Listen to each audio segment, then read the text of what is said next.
এদেশের কোনো গায়কের যখন কোনো কিছু চুরি হয়, গায়ক ফেসবুকে স্ট্যাটাস দেয়, থানায় গিয়ে মামলা করে, পাড়া প্রতিবেশীর সাথে আফসোস করে।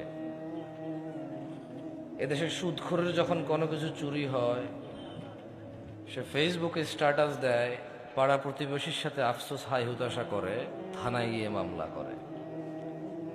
মামলা মোকদ্দমা সবই ঠিক আছে, কিন্তু সে হাই হুতাশ করে আর বলে, আল্লাহ তুমি চোরকে হেদায়েত দাও। সে আমার কত বড় ক্ষতি করছে। মোবাইলে কতগুলো নাম্বার ছিল, মোবাইলে কি ছিল?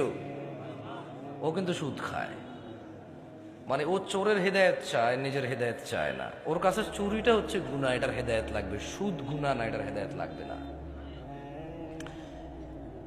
এই হিসেবে সিগারেটখোর মনে করে গাঁজাখোরের চাইতে ভালো, গাঁজাখোর মনে করে মদখোরের চাইতে ভালো, মদখোর মনে করে হিরোইন চাইতে ভালো, হিরোইনখোর মনে করে টিকটিকির লেজ খাওয়ার চাইতে ভালো। আমার মতো জামশেদ মজুমদার হুজুর মনে করে দাড়ি টুপি রাখা সব চাইতে ভালো কাজ, কিন্তু মানুষের সাথে দুর্ব্যবহার করা খারাপ কাজ না।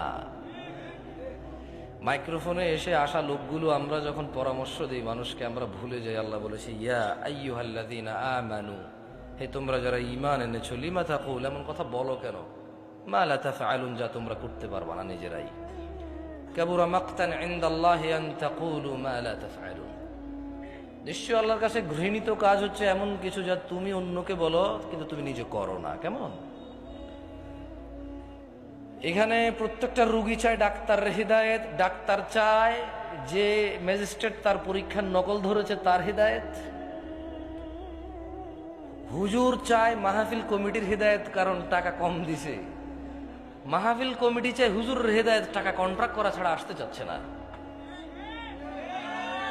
কেউ নিজের হিদায়েত চায় না, প্রত্যেক ব্যক্তি অন্যের হিদায়েত নিয়ে এখানে ব্যস্ত। লা হাওলা ওয়ালা কুওয়াতা ইল্লা বিল্লাহিল আলিয়্যিল আযীম। এমত অবস্থায় এখানে মানুষ কিভাবে ভালো হব আমরা, যেখানে আমি সবসময় অন্যের ভালো চাই, নিজের ভালো চাই না। এবং অন্যকে আমি বলি, আমি যে তোমার ভালো চাই এটা তুমি বিশ্বাস করো। আমি কিন্তু নিজের ভালোই চাই না, আপনারা যে ভালো চাই এটা বিশ্বাস করার জন্য আপনাকে বলি আমি।